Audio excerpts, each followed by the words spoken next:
Nous allons maintenant parler du rapport Doing Business qui, du moins le volet Togo, la Banque mondiale encense les performances de Lomé, le très attendu classement de la Banque mondiale sur l'environnement des affaires Doing Business pour l'année 2019 est tombé ce mercredi 31 octobre 2018. Le groupe de la Banque mondiale a publié donc son rapport annuel de référence sur l'environnement des affaires. Présidé par le Premier ministre togolais, la cérémonie de présentation s'est déroulée au siège de la Banque mondiale. Classé 137e sur 190, le Togo gagne 19 places par rapport à l'année précédente, affichant la plus grande progression en Afrique cette année, avec 6 réformes mises en œuvre afin d'améliorer le cadre réglementaire des entreprises. Le Togo réalise son plus grand nombre de réformes dans une année depuis le début du projet Doing Business et fait son entrée dans le top 10 des pays les plus réformateurs au monde. Germain Poli. Dans le top 10, on ne peut que s'en féliciter, on est flatté. C'est pour une fois, donc à part la Coupe du Monde en 2006, le Togo se retrouve dans le cercle restreint, dans de l'élite mondiale, grâce à ce classement Doing Business. C'est la plus grosse progression en Afrique, vous l'avez dit, et 37e. On aura 137e plutôt sur 190 petits pays. C'est bien, 19 places de gagner et qui ont fait un peu un bond en arrière. Pour parler de la Guinée par exemple, qui est passé de 153e à 152e. Donc juste une place de gagner pour la Guinée, alors que le Togo gagne 19 places. Et donc je crois qu'en Afrique, à part le Rwanda, c'est le Togo qui a réussi à beaucoup réformer et donc son environnement des affaires, et on ne peut que saluer la vision des autorités du pays à faire en sorte que le business, donc les affaires, l'entrepreneuriat donc en général prospère, et donc dans les 6 domaines essentiellement le Togo a eu à faire des efforts. On peut que dire que c'est bien, c'est à féliciter, et pour nous c'est l'événement donc de cette fin d'année parce que maintenant on se rend compte quand on parle de réforme. C'est vrai qu'au Togo, on a parlé de réforme. Et voilà que c'est la Banque mondiale qui dit que le Togo fait partie des 10 meilleurs réformateurs dans le monde. De quelle réforme on parle? Alors on vous parlera de limiter le mandat à 2. On parlera du scrutin de tour et de faire voter la diaspora. Comme s'il n'y avait que ça en termes de réforme. Je crois que pour la classe politique togolaise, surtout celle de l'opposition, c'est un camouflet, parce que on a décrit le Togo depuis 2017. On appelle le pays comme le pays où rien ne marche, où tout est morose, où tout est... il n'y a pas possibilité de s'en sortir. Alors là, c'est une institution internationale de référence qui traite tous les États du monde, qui se prononce, et donc... qui tire chapeau donc au Togo pour ses efforts. Et donc quand vous voyez un peu dans la sous-région, les gens parlent beaucoup de la progression du Togo. On la cite en exemple dans la meilleure progression en Afrique, et espérons que le pays avance donc dans cette même optique, et que dans les années qui viennent, la prospérité donc soit effective, soit au rendez-vous, avec l'amélioration globalement de ce climat des affaires. Alors Jeff, ça veut dire que si on doit suivre clairement ce rapport, le climat des affaires au Togo est un climat assez serein qui permet à toute personne de pouvoir créer ses entreprises, de faire ses affaires de la manière la plus facile. Mais est-ce qu'au niveau national, ça se vit comme ça réellement? Bon, c'est relatif, c'est relatif en ce sens que tout d'abord je suis fier d'être togolais. Quand on dit que mon pays a fait des performances, il faut être fier de son pays, contrairement à d'autres qui diront que s'il pouvait renaître de ne pas être togolais. Alors, si mon pays a fait des performances, je pense que c'est une bonne chose. Revenant à ta question, je pense que visiblement, au plan national, les gens ne seront pas d'accord avec ce rapport. Mais Malheureusement, c'est le constat et c'est la Banque mondiale. On ne peut rien. Parce qu'au même moment, quand nous ne faisons pas bien, c'est cette même Banque mondiale qui attire l'attention de l'opinion nationale et internationale que ça ne va pas. Mais si aujourd'hui, la Banque mondiale dit que nous sommes dans les pays réformateurs, ça veut dire que le Togo a fait beaucoup d'avancées au plan économique et autres. Et à ce que Germain disait tout à l'heure, c'est dommage pour la politique togolaise. Parfois, nous oublions qu'au-delà des réformes politiques, il y a les réformes économiques aussi qu'il faut faire. Parce que les gens sont dans l'opposition togolaise aujourd'hui qui ne payent pas les impôts. Des gens ont des arriérés à payer à l'État. Mais on ne le dit pas, on est toujours là à brandir les drapeaux pour dire que ça ne va pas. Alors que quand vous fouillez au fin fond, eux-mêmes, ils sont en contradiction avec la loi, en contradiction avec le service fiscal dans notre pays. Donc ça veut dire que ça pose véritablement un problème. Mais au-delà de tout ce que nous disons, je pense que si le climat politique aussi était acceptable dans notre pays, nous ferons plus de performances que ça. Alors c'est là où moi je voulais appeler les autorités à penser à revoir le système politique, à ce que les réformes politiques s'ajoutent aux réformes économiques. Et là, ça va plus pousser le Togo en avant que de traîner sur le même pas. Parce que en 2017, on a eu à traverser beaucoup de choses. En plus 2018 avec les marches répétées où les chiffres d'affaires entre-temps ont baissé, les investisseurs qui ont préféré quitter le Togo, etc.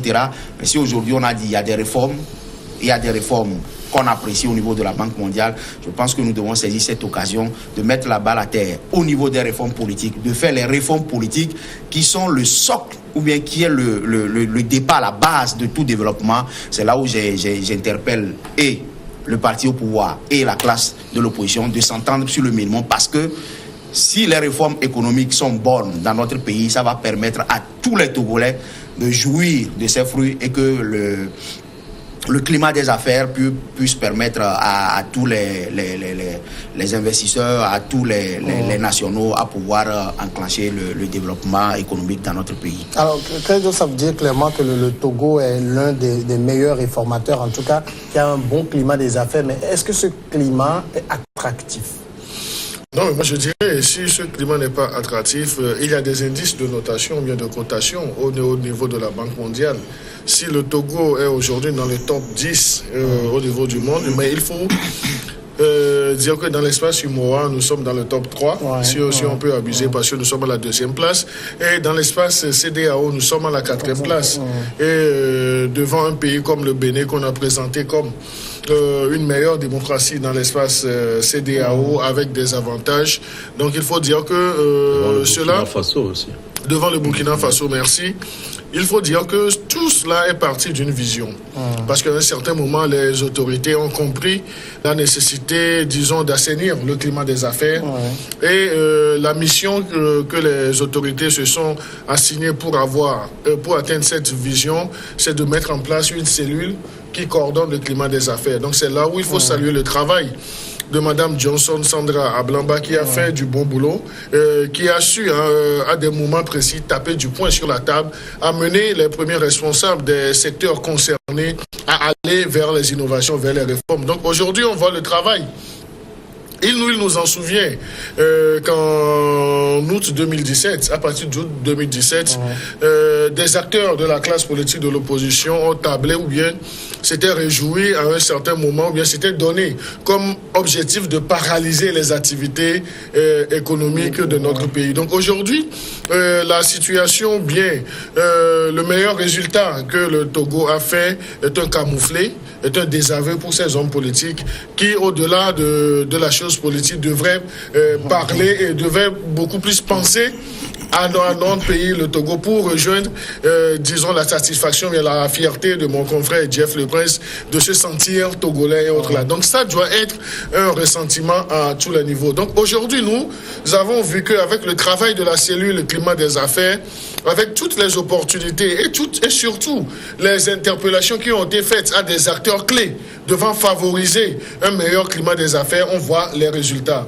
Aujourd'hui, nous avons fait un bond de 19 places, mais on aurait souhaité que le bond là soit perpétué autre là. Mais ce qu'on a à dire dès l'instant, c'est que après les 19 places de gagner, donc il ne faudrait pas qu'on nous dise que l'année prochaine que nous avons progressé, mais il faut aller de l'avant et autres là. Pour aller de l'avant, donc ce n'est pas, disons, la tâche qu'on doit donner uniquement aux autorités, mais nous devons, chacun à son niveau, jouer notre partition. Et c'est là où je voudrais étayer les propos de Jeff Le Prince lorsqu'il a dit qu'il y a des gens qui aujourd'hui s'illustreraient beaucoup plus dans l'opposition, mais qui manquent à leurs obligations sociétales ou bien envers le fisc et autres là. Il y a même un responsable politique d'un grand parti en griffe de l'opposition aujourd'hui.